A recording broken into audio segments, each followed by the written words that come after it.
welcome to this week's episode of Urban Legends, the hit internet podcast about urban legends and other similar topics.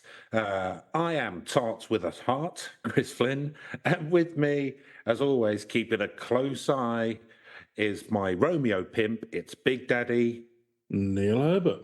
Hi, Big Daddy Neil. How's it going? Got some money for... Yeah, of course I do. I don't like whatever this is. I'm putting in work. Yeah, better be. Yeah, I am. You can see you're keeping your beady eyes on me, aren't you? In case any of the Johns try and take advantage of my That's how I'm going. My drug addiction, really. Yeah. The pimps, Neil. They're very very jollily dressed, very sartorial. Well, there's a certain sartorial style that one has to for quite horrific people. Yeah. In many ways, the pimp is perhaps unfairly lionised. Yeah, no, it's weird, isn't it? That because I guess I think it's because of blaxploitation films and people going, oh, when I was growing up, like the only people we used to look up to the pimps and stuff because they used to have like a nice car and all that. But I kind of, why did the pimps start So why did they start peacocking? Why did they start peacocking? You would think you'd want to keep a low profile. Well, New York in the 70s was a lawless place, I suspect, Chris. Really? So like stand out and be a bit of a character. That's how you attracted the talent. The talent. That's why Simon Cowell has that ridiculous outfit. What? His diamond tip diamond. Actually, he's not really a peacock, is he? He's not really a peacock. Extremely. He's more sensible. Like someone who terrifyingly merges with the shadows. Yeah, I don't think he dresses like that. The good thing is, if you theoretically wanted to be a serial killer, having multiple changes of clothes that all look the same makes it much easier to dispose of anything you might have gotten blood or other bodily fluids on, for example.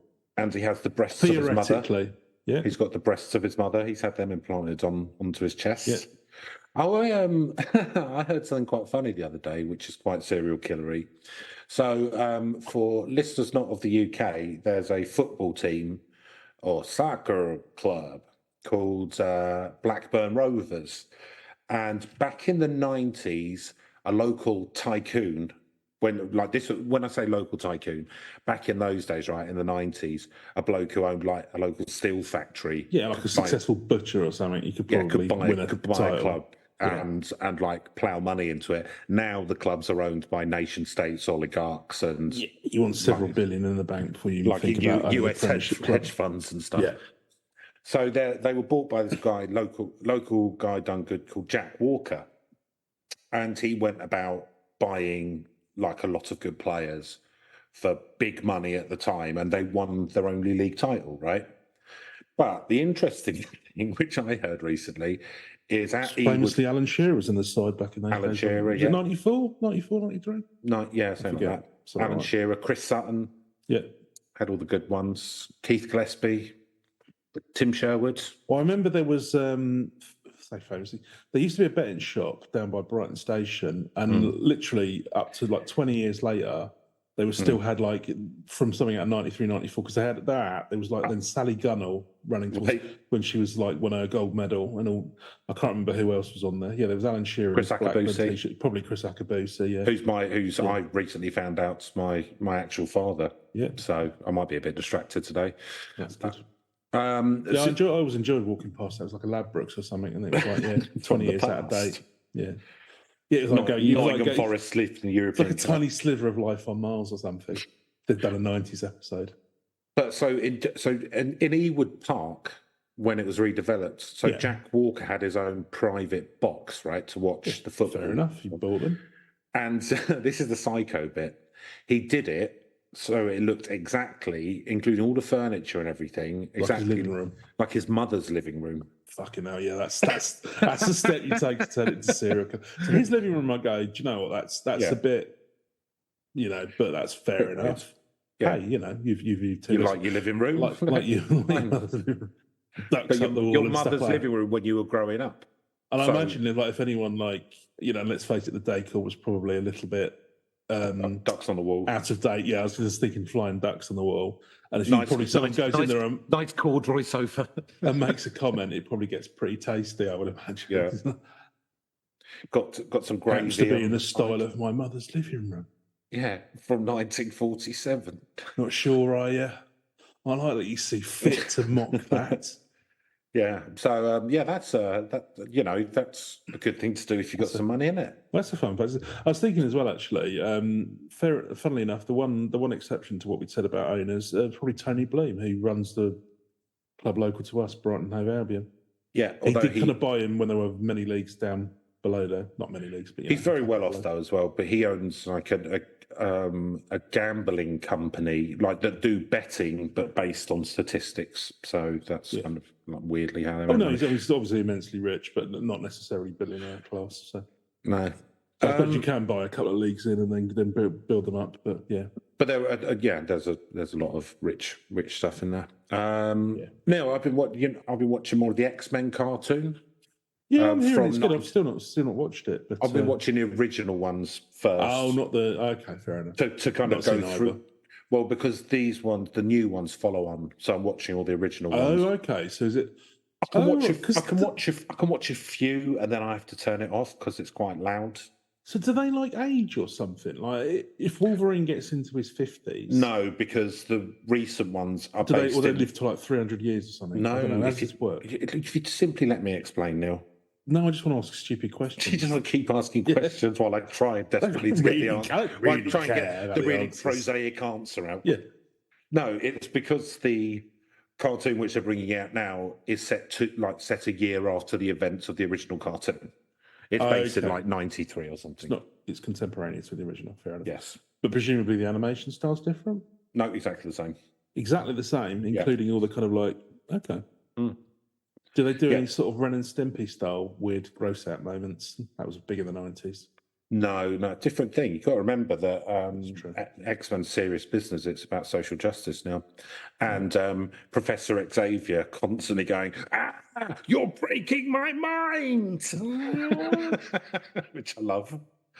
That was the only reason I brought it up. I just wanted to, because he said that several times. I thought, that's fair enough. Did Magneto go on about mutant rights? He's not been around the last few episodes because we're in the Phoenix saga. Oh, okay. Is that Jean Grey or whatever her name is? Jean Grey gets taken over by an alien spirit god thing. That's not going to end well, I don't expect, Chris. Well, I don't know. Who knows? Not made it through the saga. Not if that third X-Men film I watched is any indication. I think that was based on the same storyline.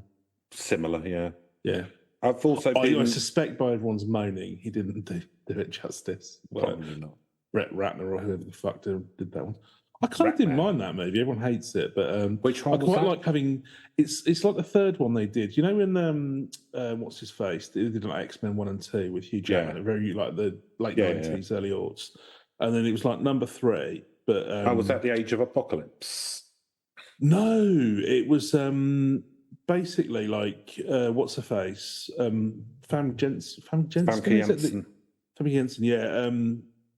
She played like an evil version of us. Like she got, I don't know exactly how they pinned it, but basically she did a bit of a heel turn. Yeah, she got taken over by the spirit, and then it's like, so the guy who was Cyclops, he got killed off unceremoniously right at the start. You could, and then Wolverine has to sort of save her, but by killing her, sort of sacrifice with love. Yeah, something like that. I don't know though. It's. I mean, it's crap. Tell you what, Wolverine's a bit of a cuck, isn't he? Oh, I'll tell you what. Yeah, that's why all the incels like him. Yeah, exactly. But no, what I like about it is it's got Kelsey Grammer as Beast, which is hilarious. As the Beast, yeah. The Beast. I don't know why that really works.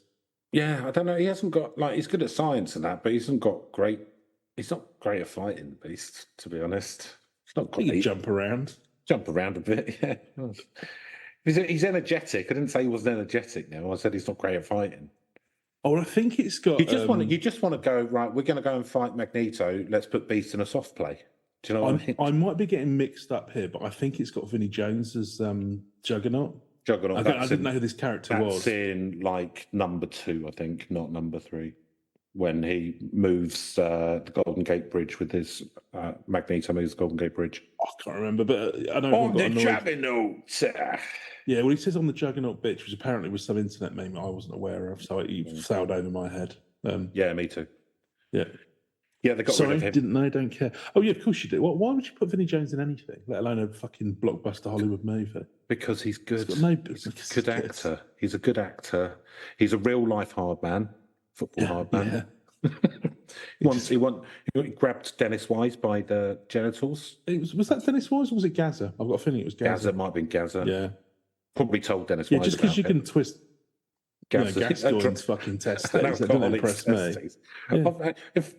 Of course he's going to cry about anything. If I got a Hollywood movie for the amount of alcoholic people's testes that I've squeezed, then I'd be fucking coining him right now. Yeah. Anyway, he's picking on poor old Gaza. It's like, Yeah, I know, poor Gaza. He had enough going on. Yeah. I've been adding some more sort of quite bad sort of, but lots of them series to my roster. Okay.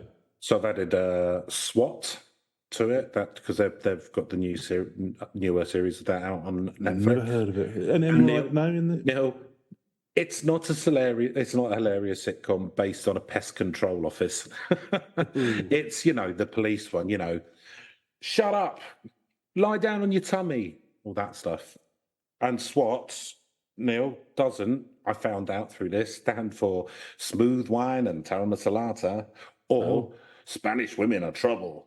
It actually stands... Special weapons and tactics. No. Oh, okay. What is it? It's super weapons advanced team. Oh, of course it is. Yeah. Yeah, because they're the tip of the spear. But that's all right.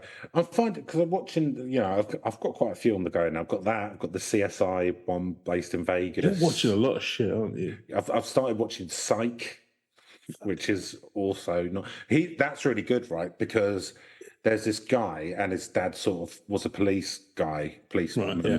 And he kind of hothoused his son because he had like a really good like recall.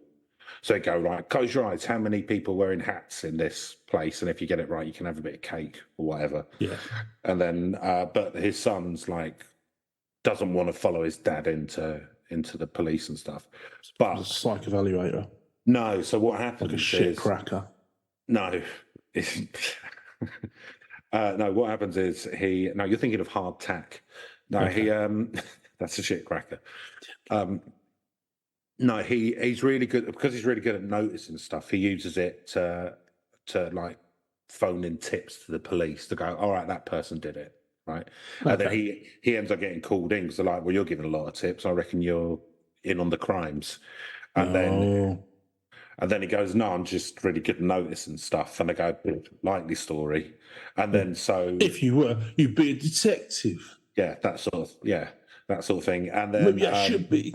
Maybe it should be like my papa. Like daddy issues. He does have daddy issues. But no, so what he does to get out of it is he goes, it's actually because I'm a psychic. And they go, whatever.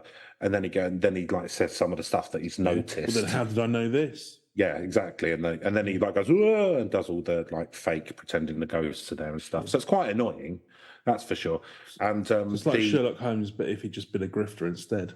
Yeah, sort of. Yeah.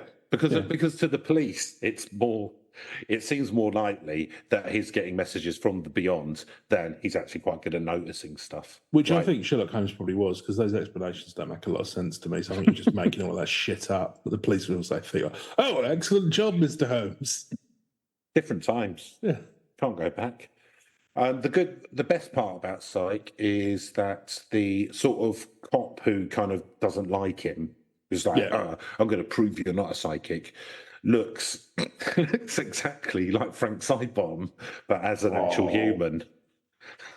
You actually managed to pique my interest. So Frank Sidebottom, to our international listeners, British listeners will know who he is. It was kind of a comedy character. There was actually there was a film.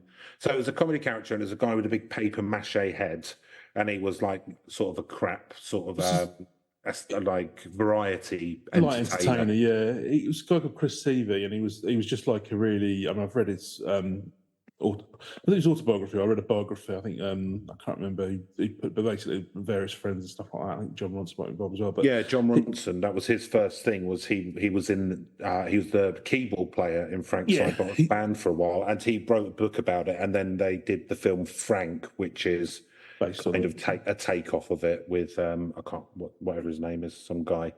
Plays it, but it's got the same head. So if you've seen Frank, that's that paper mache head, yeah. But well worth looking up on YouTube. Very real kind of outsider art. And he's very famous. Lots and lots of people, British comedians, become famous after, like Carolina Hearn.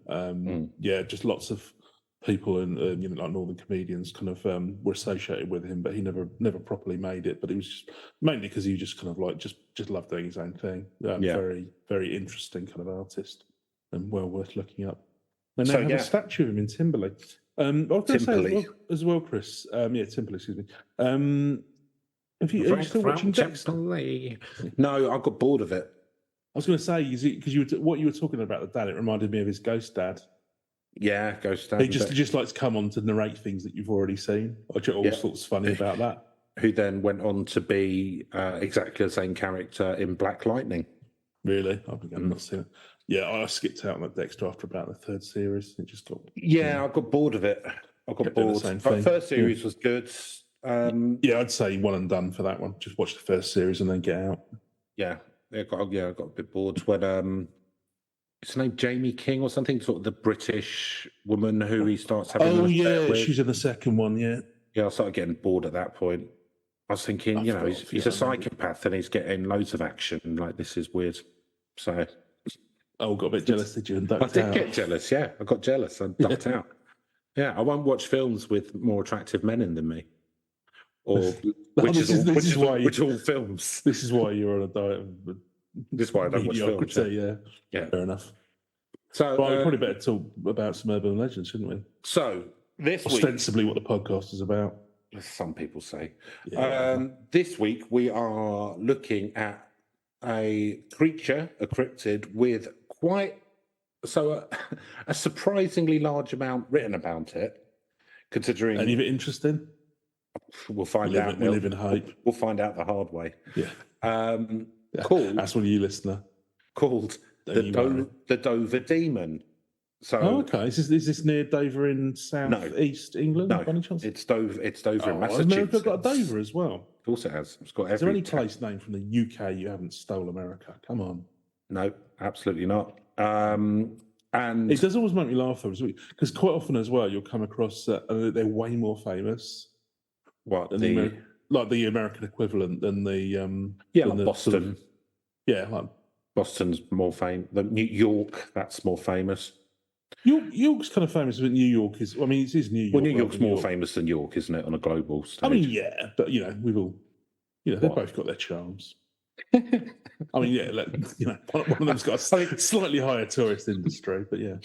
I mean, try getting a packet of cigarettes in York after 9:30 at night. Yeah. Maybe not. And the Dover Demon, of course, was our friend Graham's b-boy nickname when he was growing up, wasn't it? When he that's true. Dover, yeah. And he was in that dance troupe, which J-Lo was also in, but she was the breakout star. Yeah. Well. So, the Dover Demon. So, I'm going to start off with the cryptozoology cryptids.fandom.com, and then I'm going to go through some articles and see if it has other information.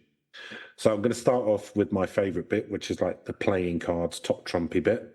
Oh, okay, yeah. So, and you might want to look up the Dover Demon. It looks slightly like Snoopy if he was angry and didn't have ears. Let's have a look, Dover Demon.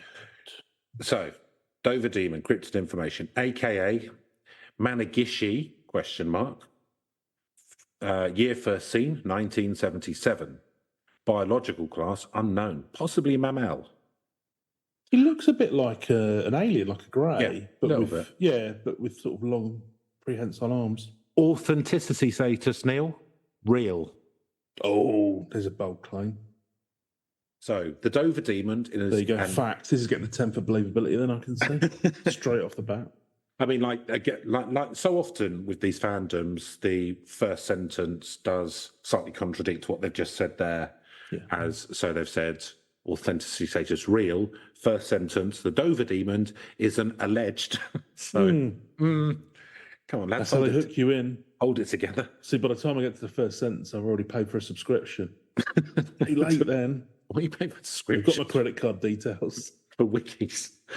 So it's allegedly cryptozoological creature that was sighted on 3 separate occasions in the town of Dover, Massachusetts, on April 21st and April 22nd, Do you reckon they've got a 1977. What? In Dover, Massachusetts. Probably they don't really have. I mean, They probably wouldn't have a massive need for medieval defence, would they? what with the area being populated several hundred years after the golden age of Gunpowder and castles. stuff, yeah. They might have Might have done it to honour their heritage. I don't know. They might have had one of them wooden That was a forts. folly. I mean, I wonder, is it a port town like the famous port of Dover? Yeah. Who knows? No way we can find it out either. It's a problem. No. So, But there was something, a repository of centralised information that you could, look up. I'm not going to the library at this time of night now. No, Open. I don't know where my library card is, so yeah, it's not happening. So, they'll probably do me for all those Tintin books I didn't take back. Oh yeah. That's so I can impress You the took ladies out all the when they come problematic round. ones, just so you had a copy Yeah, so I can spare at fill home. all my shelves Yeah. with them. Go, I'm Or a they world. withdrew them from selection. Oh, hello, my dear. Yes, step in. Yes, I am a worldly man. Look at all my Tintins. Can I offer you perchance a glass of squash? Something like that. This is a good one. It's Tintin and the Three Happy Slaves. Tintin and the Dark Heart of Africa. Yeah. That's pretty much how it did go down, wasn't it? The early ones, I think. Anyway, no, it wasn't that. I mean, it wasn't that bad. It wasn't as bad as a lot of stuff which gets produced by the far right now. Oh no! I think it was ignorance rather than malice. I don't know. I don't actually didn't read that much Tintin when I was growing up, but I've kind of got a fondness for too mature for you. Yeah, too scary. Yeah, you're too busy reading Spot. Going back to the little caterpillar. Oh, was he hungry? And then he's going to grow into a beautiful butterfly. Oh, it didn't work out, did it? No. taught me all the wrong lessons. I'm still waiting. Wrong lessons, yeah. This fucking chrysalis is just getting bigger and bigger. So, it has remained the subject of interest for cryptozoologists ever since then. Cryptozoologist Lauren Coleman was the initial investigator and the individual who named the creature the Dover demon. Again, I have to ask, how do you actually qualify to be a cryptozoologist? Do you just announce that you won? Got to go to university. Yeah, you got to study it. You got to do zoology. You got to do all of zoo. You've got to be an expert. You've got to learn all the fake facts. You have to be an expert in zoology, like one of the top in the world, to be able to become a cryptozoologist. Then you transcend that and go, I'm bored of studying real things now. I'm going to study. I know what all this is. That's a lion. Yeah. That's a beetle. Right? Yeah. Because unless you had that foundational knowledge, then how would you know what you were looking at? How are you going to cross them to find out about the lion beetle? Exactly. So it was decimated by the press and then disseminated. Sorry, not decimated, and the name stuck. Coleman quickly assembled and brought into the inquiry 3 other investigators: Joseph Nyman, Ed Fogg, made up name. That's a good name. 2 Gs, and Walter Webb. Like Phineas, or whatever his name was, yeah. All were well-known ufological researchers in eastern Massachusetts, with Webb being the assistant director of the Hayden Planetarium at Boston Science Museum. Coleman did not feel he was necessarily dealing with an ufological phenomenon, but he wanted to have seasoned investigators with good interviewing skills to do a comprehensive examination of the eyewitnesses and their families, as well as law enforcement, educational, and community members. Like the ufological. So, I'm going to jump over to Milford Daily News, to a more prosy bit about it now.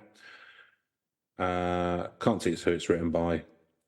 So, it's written by Mr. Know It All. Well, we shall see. Not Mr. So, not the one off Stevie Wonder's song. just to know a few things. Oh, okay. So this is That was Mistra, wasn't it? Mr. Know It All, yeah. Yeah.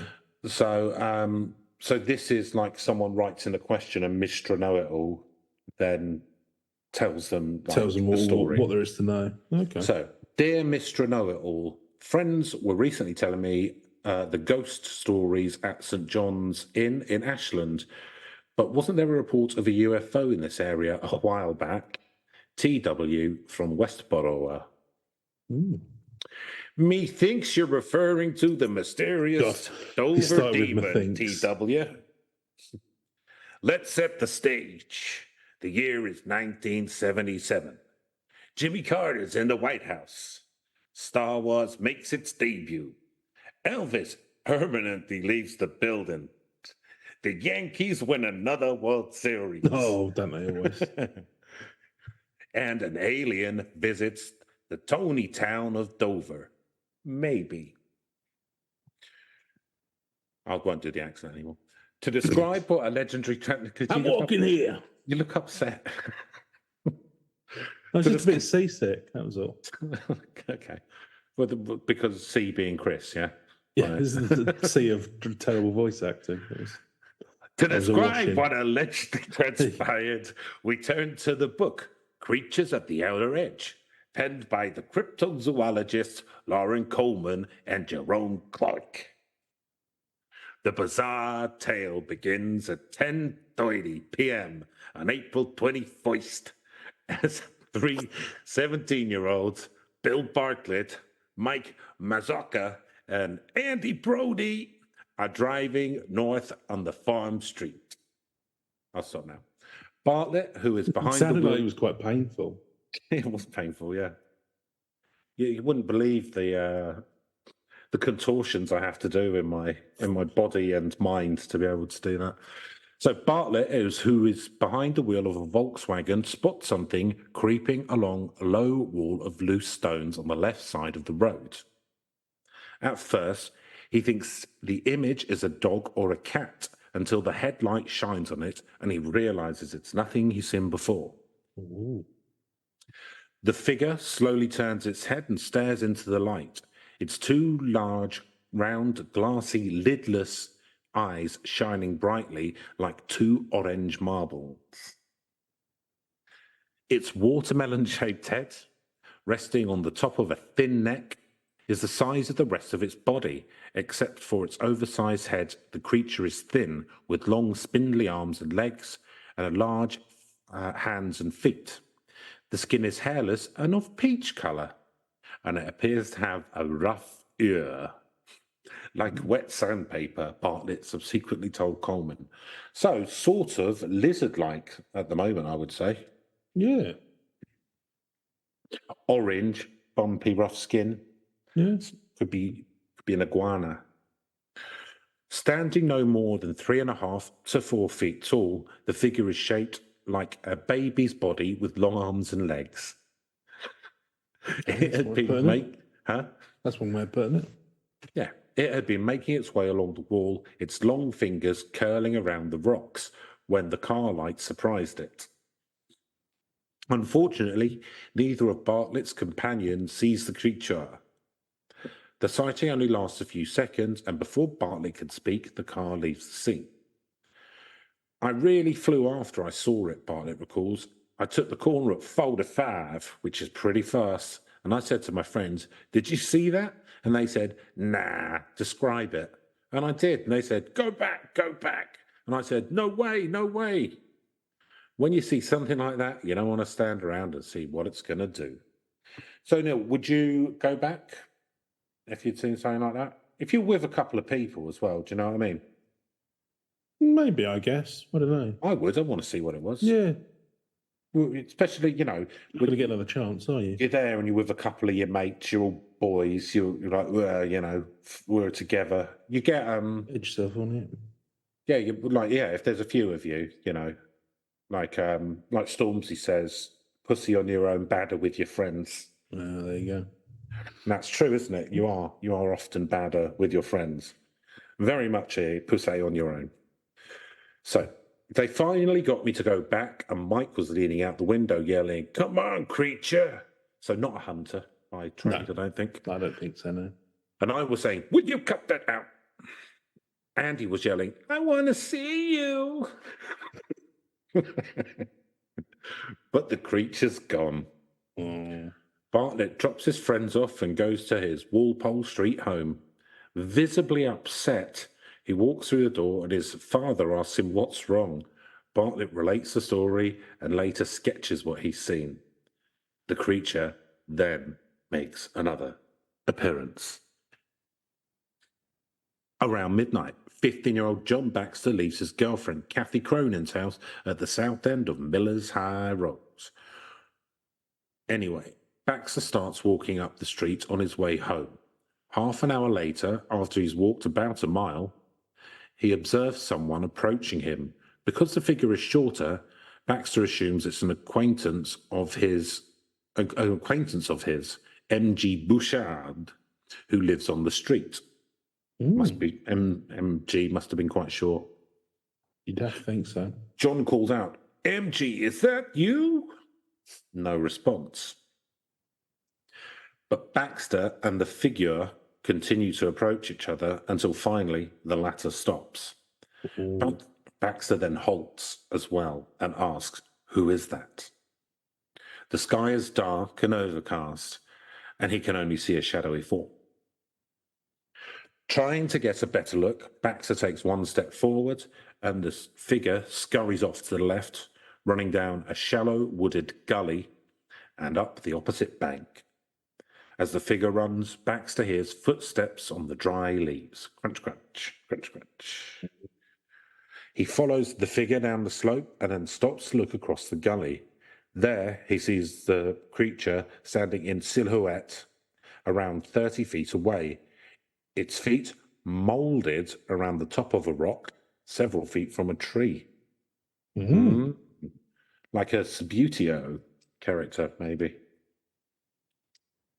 The creature's body reminds Baxter of a monkey's, except for its dark figure-eight-shaped head. I ain't never seen a monkey like that. Its eyes, two lighter spots in the middle of the head, are looking straight at Baxter, who after a few minutes begins to feel uneasy. Realizing he has never seen such a creature before, and fearing what it might do next, he backs carefully up the slope, his heart pounding, and he then walks very fast down the road to the intersection at Farm Street. There, a couple passing in a car pick him up and drive him home, where he was murdered. No, I did that last bit. Oh, I was going to say that took a really interesting turn. The couple did pick him up, but they didn't murder him. Or at least they haven't mentioned it in this story. We don't know, I suppose. Did you ever heard from him again? Yes. Okay, so we can be fairly certain. Or someone impersonating him was seen again. Oh, there you go. The next day, Bartlett tells his close friend, Will Taintor, 18, about his sighting. And can you guess what happened next? Can you, Neil?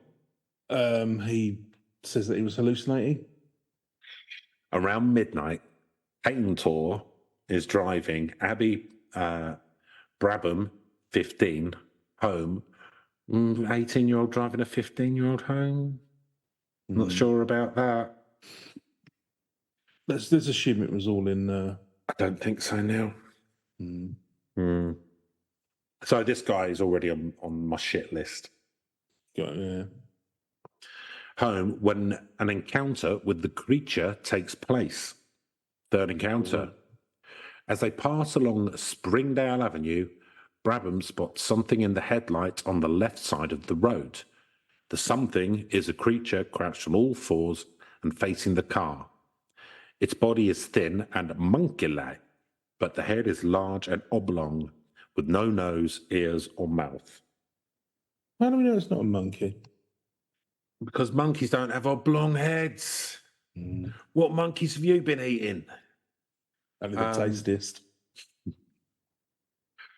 I'll eat human in a pinch, but I'll never eat a monkey. That's what I've got at the top of my CV. So, That'll tell her. don't know why I'm not picking up any work, really. I think it's just important that people know that. So, Tainter sees... The mission statement, it's irrelevant at best, but hey, you do you. I think it lets people know a bit about me. Yeah, it's personal. Yeah. It does do that, yeah. It proves that it proves that my CV is not just written by AI. It's not just written by AI, yeah. Or does it? You've got to throw stuff like that in now. So, Taintor sees the creature only momentarily, and he has the impression of something with a large head and a tan body. Oh, don't mind if I do. So you've picked up a tan? You've been anywhere nice? He doesn't know what it is, but he knows that it's not a dog. That's good. Well, let's roll through what it isn't. It's not a giraffe. It's not a dog. So what I'm asking you to give directions to the artist so that we can draw this. I want to focus less on what wasn't there and a bit more on what was, if that's all right. I disagree because Michelangelo says that when he makes a horse, he basically takes away all the bits of marble which aren't part of the horse. So that's what I'm trying to do with my description to you. And it might take a while, but I think we'll probably end up with better results. Frightened, Brabham urges Taintor to speed up so they can get away. Taintor claims that only after they leave the scene does he recall Baxter's sighting. His own had been so brief and unspectacular that he probably would have thought little if Brabham had not been there with him.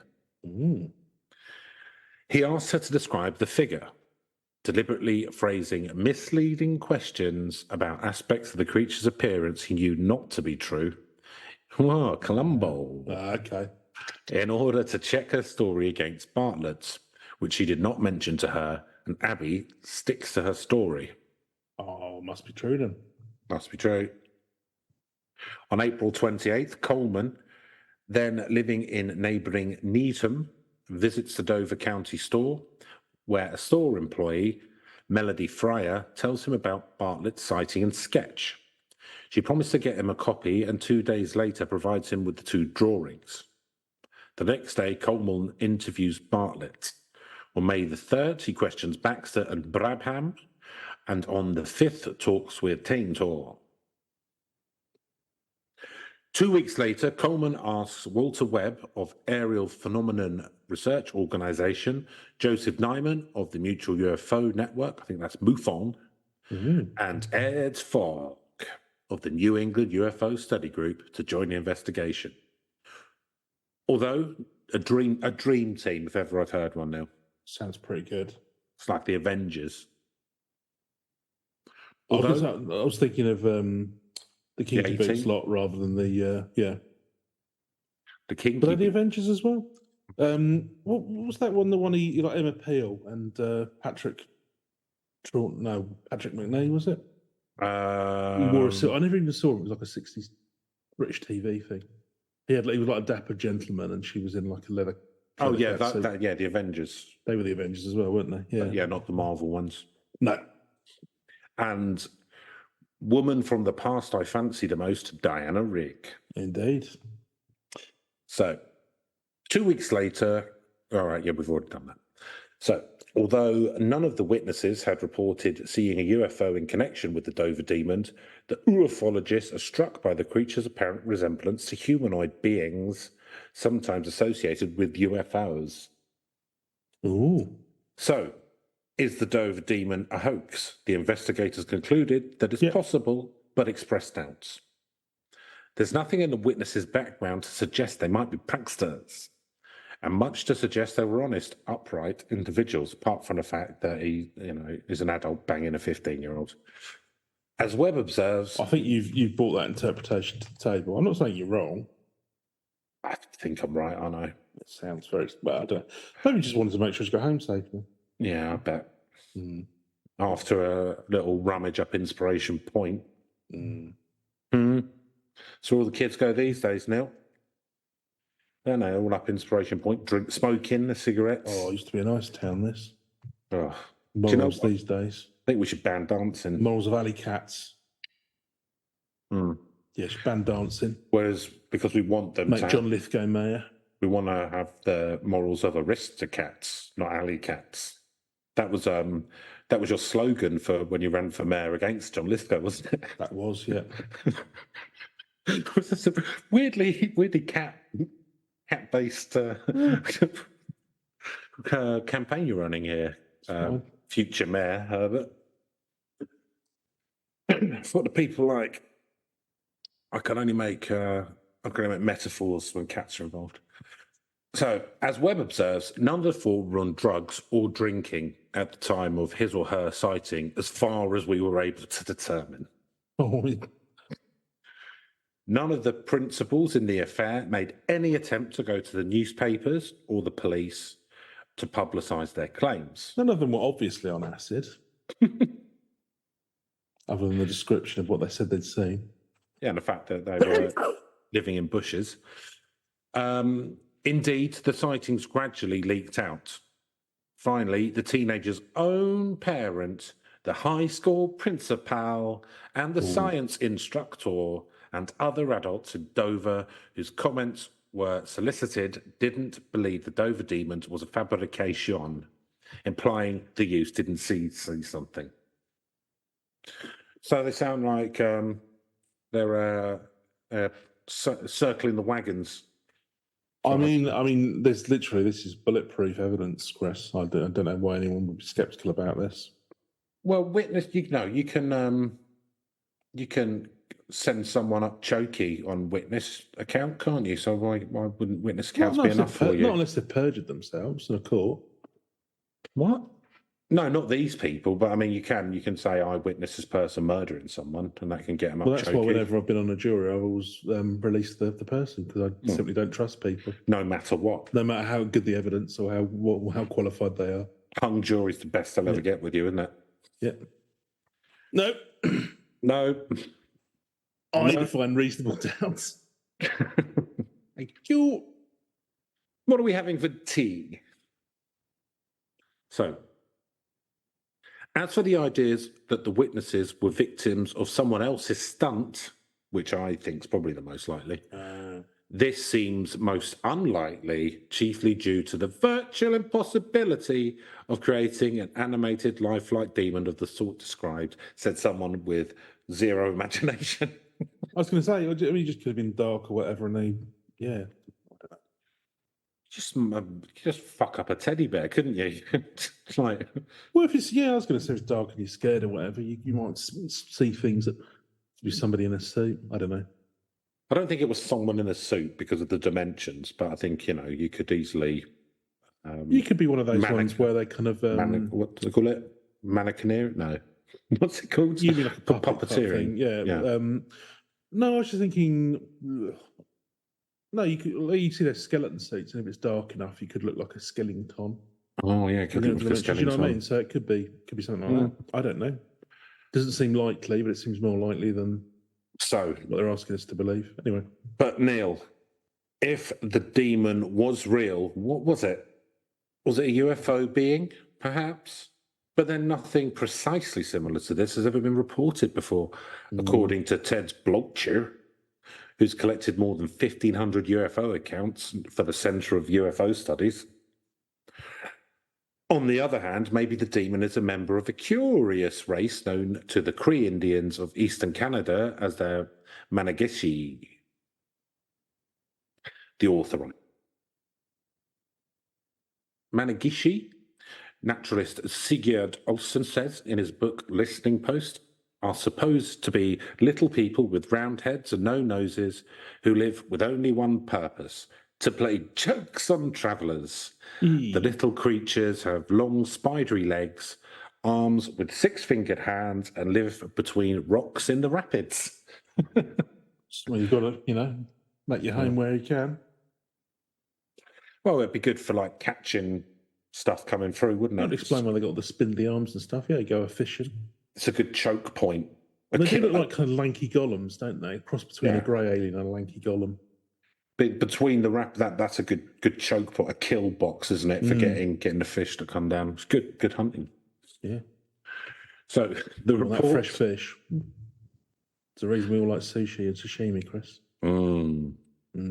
Lovely. I had well, I wouldn't want to go to that thing where they actually have, you call it drunken fish or something. They keep the fish alive. And no, I don't want any of that. No, there's such a thing as too fresh. Yeah, there's a horrible side to some Japanese stuff. Like they're going back whaling again now, like to get the largest blue whale. It's not at all, is it? It's a very important scientific expedition. I had I went to a sushi restaurant on a date, like a big, however long back, a year back or whatever, and the person I was with was a vegetarian. Okay.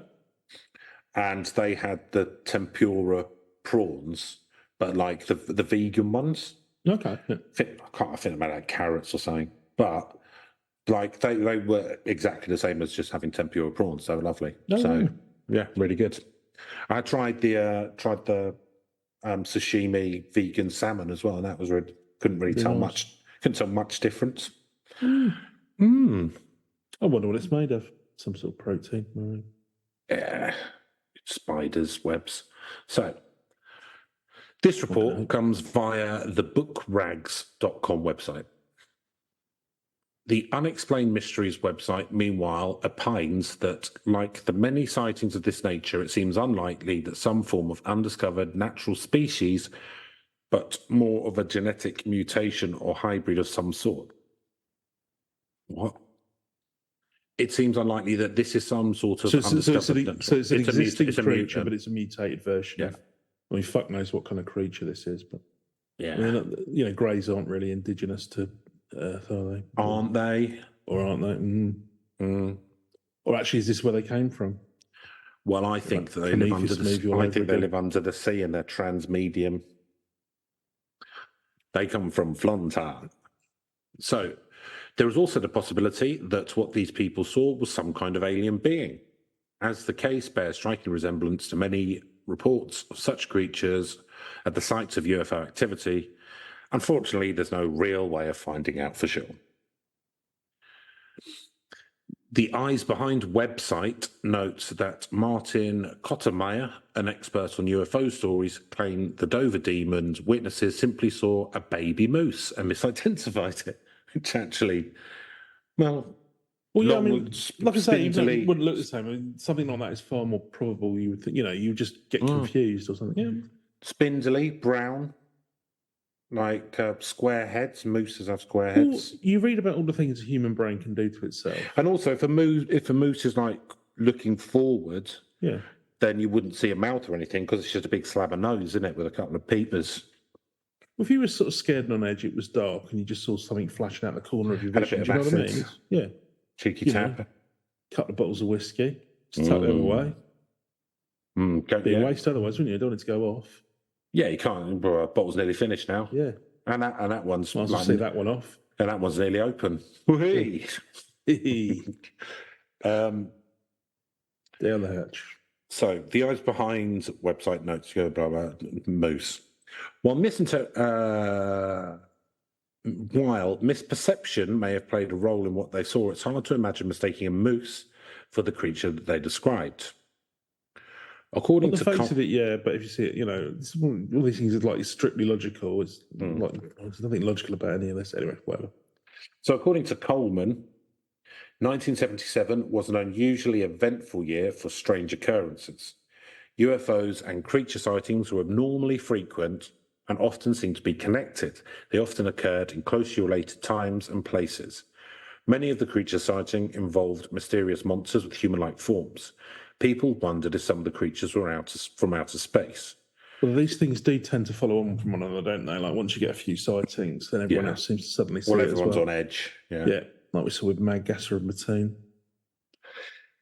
In 96, an article in the Needham Chronicle, John Horridge, a debunker of the paranormal, said that while some people took the team's report seriously, later investigations threw strong doubt on their credibility. Well, and he's I hate to say it. well, he's done nothing there to kind of say what they were or anything, has he? So, you know, Yeah, bring receipts, as I believe the kids say these days. that is what they say.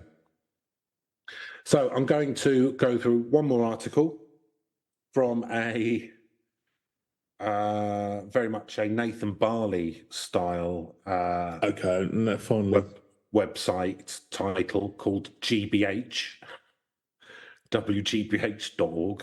That was a very nasty drug back in the, well, I suppose it still is, but it was Yeah, grievous bodily harm, date just rape a drug. spike, drinks and whatnot was back in. So, was it legal at some point?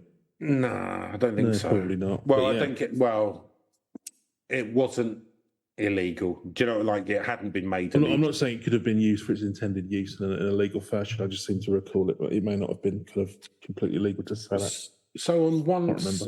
so on one summer, when I was probably 28, 29, I spent a lot of time on the beach in Brighton, both during the day and also at night at bonfires. Yeah. And yeah, like I was having a bit of a drug phase back then, and we ended up getting in with this. I was with a mate. We ended up sort of chatting with these people who were like, also, you know, kind of like wastrels like we were. Yeah. And one of the guys had like a bottle of like a water bottle of GBH. Oh dear. But not to give to other people, to just get fucked himself. Because and so he was like, "Oh, do you want to try it?" And I went, "Yeah, all right." And like you just take a bit, and it's like, whoa, it's like kind of, yeah, it's really kind of, it's odd. So basically, I date rape myself now. That's what I'm trying to There you go. Well, you just hope you lie on the beach and see what happens. Well, I kind of got up, and it was quite hard to walk for a bit. But then result. Yeah, pretty much. That was that was what my headspace was at the time, to be honest. It's like, wait, I've lost control. Finally. Different times, Neil, can't go back. Youth till 28. Fleeting and generally embarrassing. Right. So this article is by Diego Lopez and Aaron Rath from 29th of April this very year. Bringing it home. So, April 77, about 50 miles south of Boston, a very strange thing appeared at night that put the town of Dover on the map in the world of cryptozoology. The study and search, cryptozoology, the study and search for legendary creatures. Multiple team drivers reported seeing an unidentified alien-like creature with glowing eyes over the course of 2 days. As word of these sightings spread, so did the legend of the Dover Demon. GBH's All Things Considered host Aaron Rath spoke about the Dover Demon with Jeff Bellinger, a folklore expert and host of New England Legends podcast. Okay. So it's got an interview thing here. Okay, let's see. What did he say then? So Aaron Rath says, "There's no better person to talk to about the Dover Demon than you, because you know the story so well. I first read about it in your book, Weird Massachusetts, and you spoke to the first eyewitnesses, right?" "I did. I got the interview, Bill Bartlett, about the experience, and he, to me, is key to why this site is so compelling. Bill is a fine arts painter, and I encourage you to Google him. His work is incredible. He's a painter, and it looks photographic. He's got quite a bit of skill. It's more of an advert than an explanation thus far, but anyway, yeah. His work has been shown in galleries all over, and he's won awards, and all so right, on. Fucking hell. This is highly relevant to the story, because on April 21st, 1977, when he was driving down Farm Street in Dover, he saw something perched on a rock. He said he was going about 40 miles an hour. He had friends in his car, and it was spring break. They were looking for a party or something to do. And he sees this creature with glowing eyes, like the way an animal's eyes would reflect in your headlights. Nice. It's like nothing he'd ever seen, and it startled him. He said something, and his friends didn't see, and he literally turned round to go back and get another look, but it was gone. The reason his fine arts painting life is so relevant is because he went home and drew what he saw. Yeah, there you go.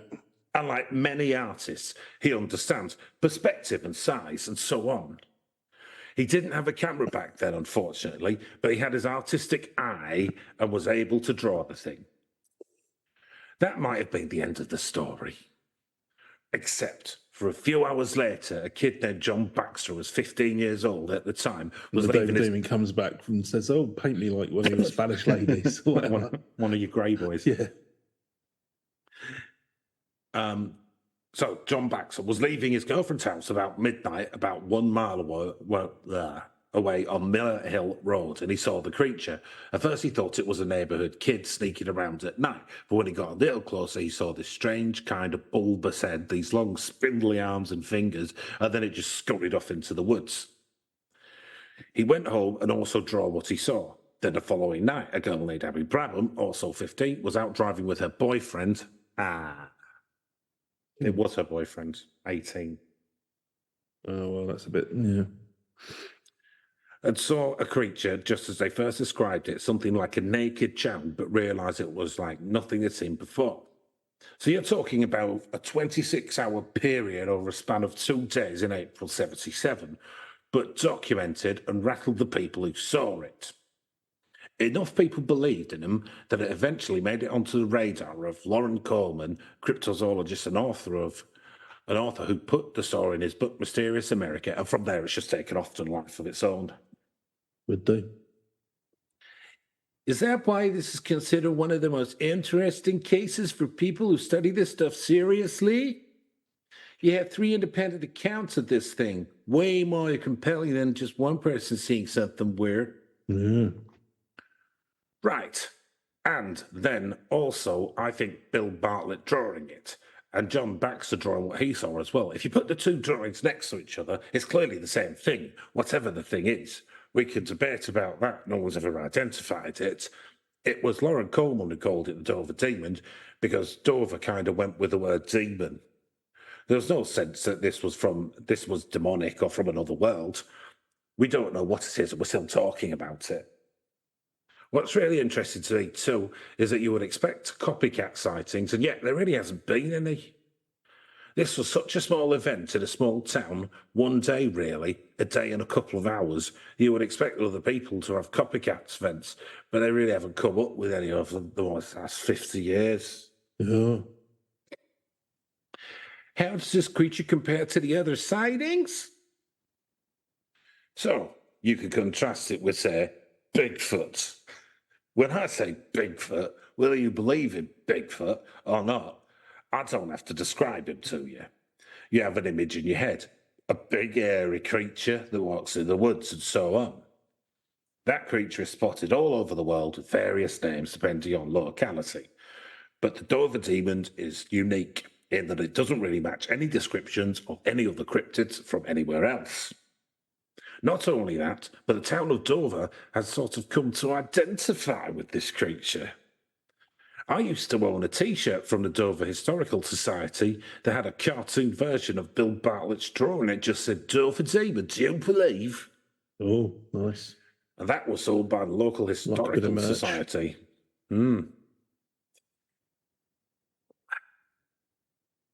Getting back to Bill Bartlett, how did it affect his life? What was the reaction at the time, and how has it stayed with him? I was lucky enough to get an interview with him because we had a friend in common. He's given his interview so many times over the years, and imagine if you're a really accomplished fine arts painter and the work of yours that's most famous is drawn in a piece of notebook paper when you were 17 in high school, and then run in various newspapers and so on. It makes him a little nuts to keep reliving the story. However, the story hasn't wavered in all those years. He tells it when he's in the mood to tell it to someone, and he's had no strange sightings since. Although we did say a year later he was parking up with a girlfriend and he heard a thump on the car and saw a blur of a creature go by. Oh. He couldn't quite make it out, but for him, he sort of connected it. Maybe it was the same thing, and maybe it was about a year after the first sighting in 77, but that was it. It's not like he continues to have sightings or sees other things. or he has some kinds of special abilities. He's just had the one event, and every Halloween and April, Meech reaches out to him and says, "Hey, do you want to talk about it again?" And he often says, "I really don't." All of it. So I'm. There's only one last bit. Okay, good. You and I have talked in the past about how I'm a fan of weird news. Ooh. I subscribe to the 14 Times, which is basically a journal of the bizarre and unexplained happenings. But often journalists don't like these kind of stories or don't cover them seriously, maybe out of fear of not being taken seriously themselves. Ooh. What do you think about that in terms of how we talk about this stuff? How we regard this stuff in our local history and our journalism? I've looked at literally centuries of the ways journalists have covered the unexplained, from haunting to monsters and everything else. There tends to be two ways journalists go at these stories: the preferred way, and it still happens today, and it happened a century ago. That is, your very matter of fact. The journalist says, "People in Dover are buzzing about this story. I've interviewed the relevant people, the witnesses, and this is what they say. You can take it or fucking leave it." All right. Believe it or don't, I'm just reporting that this town is buzzing about something, and that's what they said. So fuck off. The other way journalists go about these stories is either tongue-in-cheek, to ridicule the people, saying, "Obviously this can't be real. Look at these silly pricks." And at the other point, you're completely editorializing, and that's not journalism, that's editorial. Oh, yeah. And that's true today. It depends on the venue or the outlet. It's still getting covered the same way. And we weren't there back in 77. Bill was. I spoke to him, and I find his story compelling enough that he doesn't know what he saw. And while it's so easy for people who are skeptical to say, "Well, maybe it was an animal with mange, maybe it was this, maybe it was an owl." Yeah. Come An on. owl with mange. Come on, he lived in that town his whole life. Once you've lived in a place for even a few years, you've probably seen just about every animal you're going to see in that town.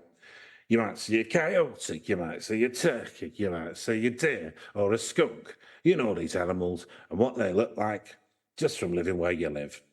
And you know what something doesn't look like anyway, you've ever seen it. And you know when something doesn't look like anything you've ever seen before. Fair enough.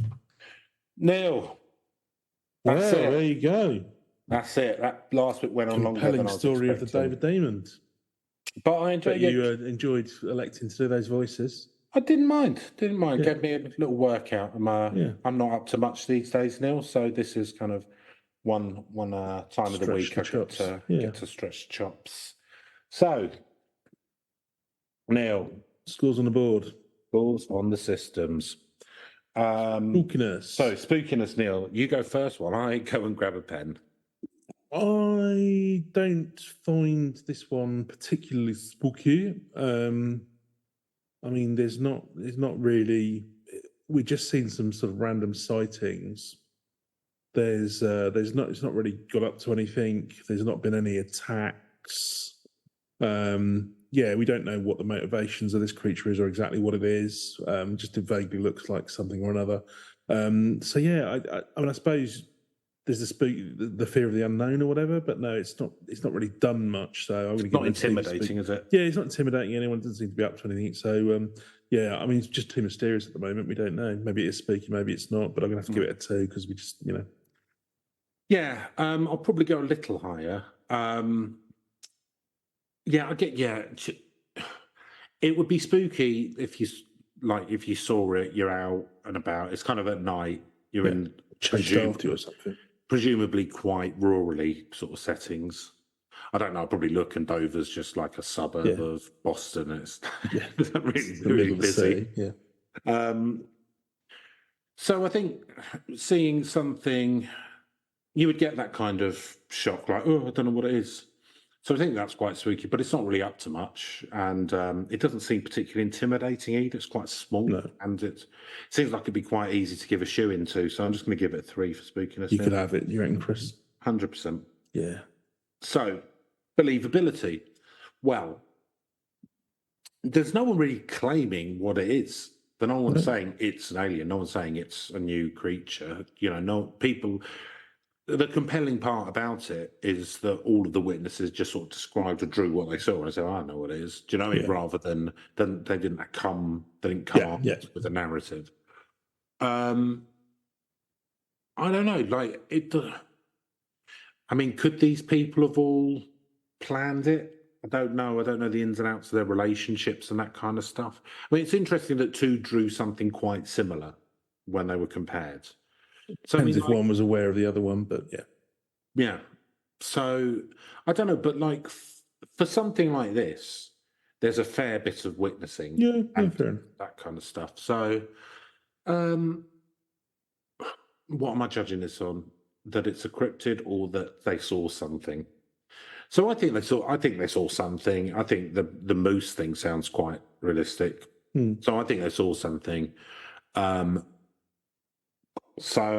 but do I think it was anything cryptozoological? Probably not. So I'm going to give it an 8 now for believability for me. Yeah, probably similar premise, but I'll probably go a bit lower. So just because, I mean, there's the believability of the entire thing is it cryptid and the rest of it. But yeah, did they see something out of the ordinary, whether it was just kind of, an artifact or they saw it very briefly, like his whole thing around. I mean, it's a fair point, I know he'd have known what animals look like and all the rest of it, but I don't know if it's dark or whatever, you see something very briefly, I don't know. But yeah, to be fair, the witnesses seem reasonably credible. You can never rule out hoaxes. You never know what might motivate people, but I choose to believe the best in people now. yeah. So but other than that, they seem reasonably It's credible. absolutely not true. It's not that they didn't, yeah. So I'm going to give it a 6. 6, okay. So narrative premise now. There's not a lot here really for that because again, it doesn't really do anything. They spotted something weird in the forest. I mean, I suppose on the one way you could say because there's not really any explanation, that leaves it open for you to do whatever you want. But I think you're going to have to do all the heavy lifting here. But I don't think there's anything intrinsically about it.